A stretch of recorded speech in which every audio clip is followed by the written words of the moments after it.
Bismillahirrahmanirrahim. Assalamualaikum warahmatullahi wabarakatuh.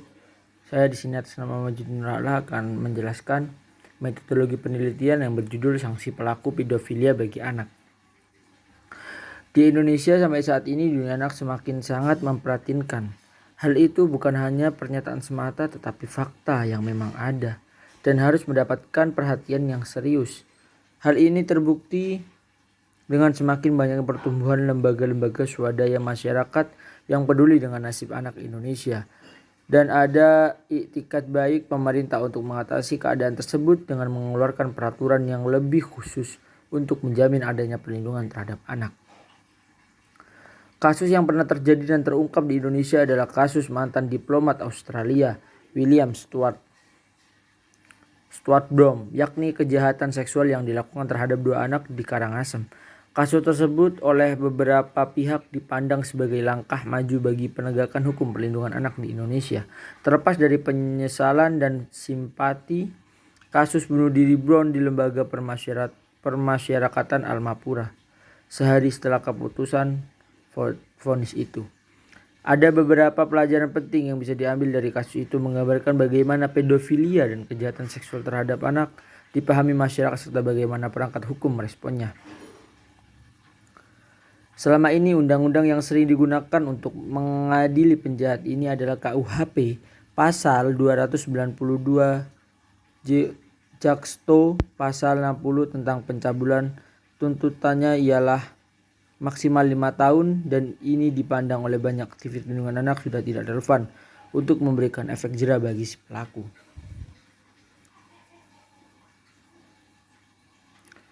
Tipe penelitian yang saya gunakan pada kajian ini yaitu penelitian hukum normatif. Sesuai dengan tipe penelitian hukum yang digunakan, pendekatan masalah yang digunakan dalam penelitian ini adalah pendekatan yuridis normatif, suatu penelitian yang menekankan pada ilmu hukum dan yang berusaha menelaah kaidah-kaidah hukum yang berlaku dalam masyarakat, terutama untuk mengkaji ketentuan yang permasalahan yang diteliti.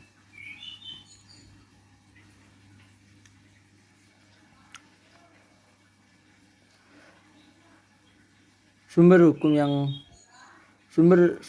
hukum yang digunakan ini adalah bahan hukum primer yang diperoleh melalui studi kepustakaan.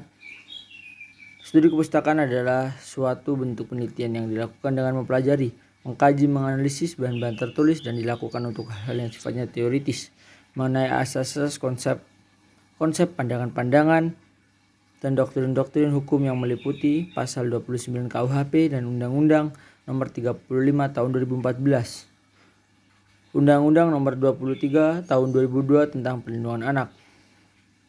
Bahan hukum sekunder yang meliputi bahan hukum yang memberi penjelasan tentang bahan hukum primer dan berbentuk literatur, artikel, jurnal-jurnal, buku-buku, artikel, serta surat kabar. Yang ketiga, saya menggunakan bahan hukum tersier, yaitu bahan-bahan yang memberikan informasi tentang bahan hukum primer dan bahan hukum sekunder yang ada relevansinya dengan tindak pidana pedofilia. Bahkan hukum tersier diperoleh dari sumber di luar hukum yang sedang dipergunakan untuk mengkapitulasi atau menunjang data penelitian.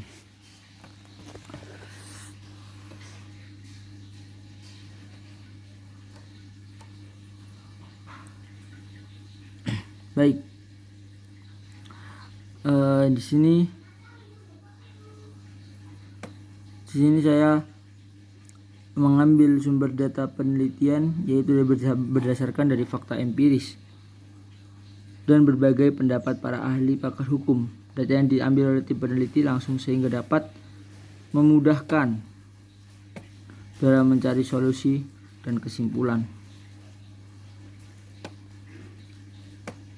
Penelitian jika dicermati lebih jauh, kejahatan pedofilia ini tergolong dalam kejahatan terhadap kesusilaan.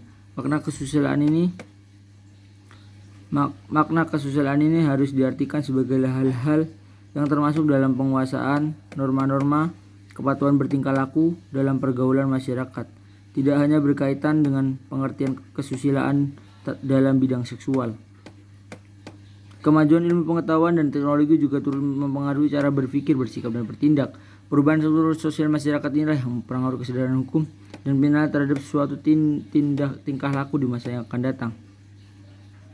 Aspek hukum pembangunan dalam bidang hukum, khususnya pembangunan hukum pidana, tidak hanya mencakup pembangunan yang bersifat struktural, yakni pembangunan lembaga-lembaga hukum yang bergerak dalam suatu mekanisme, tetapi juga harus mencakup pembangunan substansi berupa produk-produk yang merupakan hasil sistem hukum dalam bentuk peraturan pidana yang bersifat kultural. Analisis hukum dari topik pedofilia untuk menanggulanginya oleh Nawawi tahun 2001, sekiranya dalam kebijakan penanggulangan kejahatan pedofilia digunakan upaya atau sarana hukum pidana, sehingga kebijakan hukum pidana harus diarahkan pada tujuan dari kebijakan sosial atau social policy yang terdiri dari kebijakan atau upaya-upaya untuk kesejahteraan sosial, social welfare policy. Tindak pidana pedofilia secara eksplisit memang tidak diatur dalam hukum Indonesia, tetapi tentang arti pedofilia sendiri harus dipahami, yang mana melakukan tindak pidana pelecehan seksual terhadap anak di bawah umur, dan anak itu sendiri dilindungi dari tindakan eksploitasi seksual yang terdapat dalam KUHP itu sendiri. Pemerintah telah berupaya memberikan perlindungan hukum pada anak sehingga anak dapat memperoleh jaminan atas kelangsungan hidup dan penghidupannya sebagai bagian dari hak asasi manusia.